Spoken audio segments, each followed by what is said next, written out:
Assalamualaikum warahmatullahi wabarakatuh. Hello everyone, my name is Nurul Kusumaningsih. Here I will present the article Enhancing Student Geometric Thinking and Achievement in Solid Geometry. The purpose of this study was to explore if student geometric thinking. Tujuan dari penelitian ini untuk mengeksplorasi apakah pemikiran and achievement in solid geometry could be enhanced through path-based instruction using manipulative and GPS based on the Van Hill theory.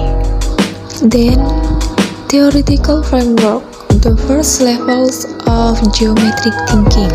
Jadi pada kerangka teoritis ini ada tingkat pemikiran geometris. The first level, recognition. So student can recognize, siswa dapat mengenali and name solids and distinguish a solid from others on a visual basis. The second levels, analysis. So student can identify properties of solids. Jadi siswa dapat mengidentifikasi sifat-sifat. Then the last levels, informal education, so can logically order properties of solids. Jadi siswa secara ekonomis dapat merumuskan dan mendefinisikan yang benar.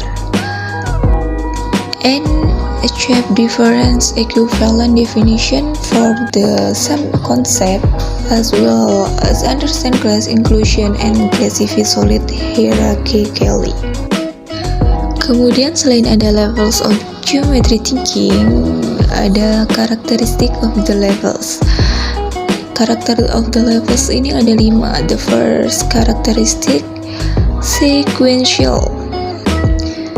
The level are sequential. Jadi karakteristik level ini berurutan. Second, intrinsic and extrinsic.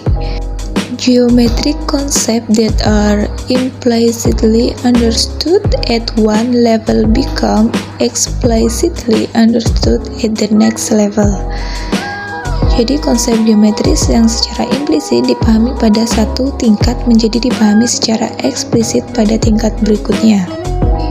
Yang ketiga ada linguistik. Each level has its own language. Jadi pada karakteristik ini setiap tingkat memiliki bahasa and set of symbol and network of relations. Kemudian ada mismatch. And the last, advancement. Kemudian di theoretical framework ada base of learning. Base of learning ini ada 5. The first base itu information. The teacher engage student in conversation about the topic to be studied. Tujuan guru melibatkan siswa dalam percakapan itu untuk mengevaluasi tanggapan mereka. And second phase, guided orientation. So students actively explore the topic of study by performing simple task design. Jadi siswa secara aktif mengeksplorasi topik studi dengan melakukan tugas-tugas sederhana yang dirancang. And then explication, student learn to express. Siswa belajar mengungkapkan pendapat mereka tentang struktur yang diamati selama discussion in class. And then phase 4, free orientation. So students are challenged with more complex tasks that can be completed in different ways. And the last, integration. Student summaries. Jadi siswa merangkum apa yang telah mereka pelajari tentang objek studi dengan tujuan membentuk gambaran umum tentang topik.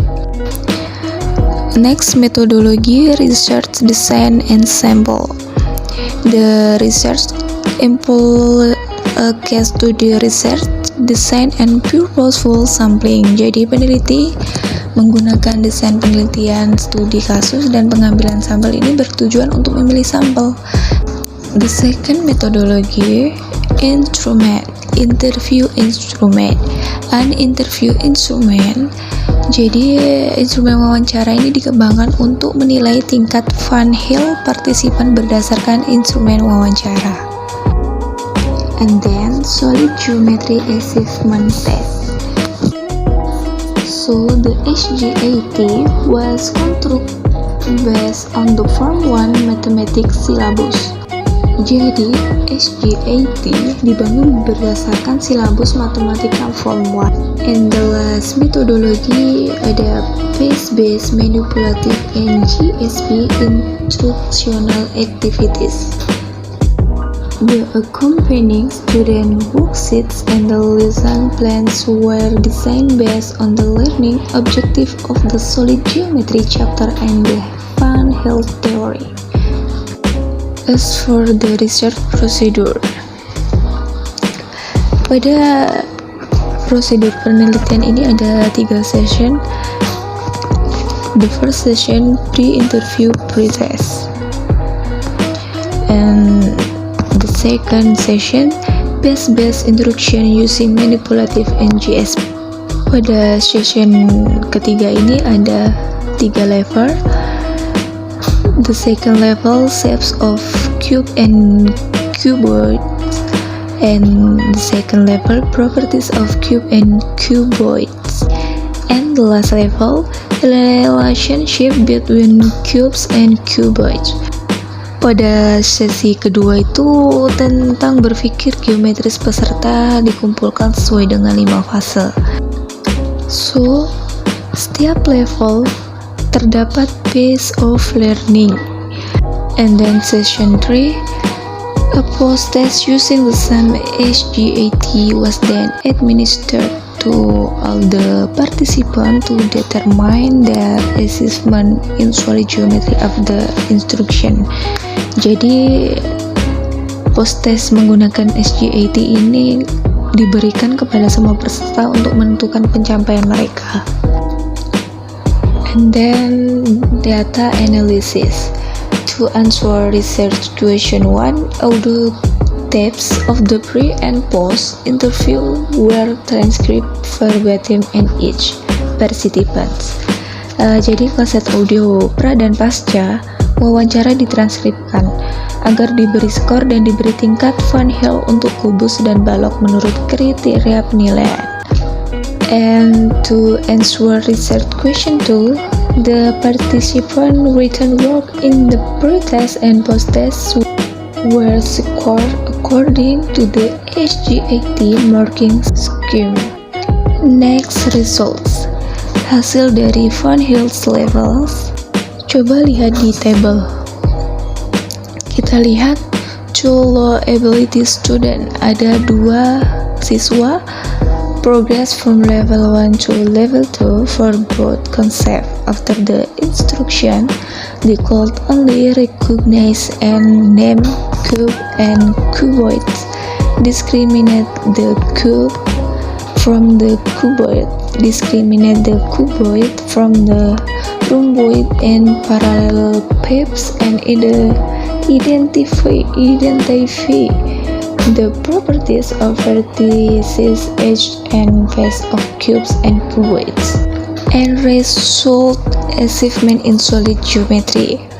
Bisa kita lihat secara statistik signifikan dengan perolehan 20,25 poin atau 34,99%, indicating that pace-based instruction using manipulative and GSP enhance the participant achievement in solid geometry.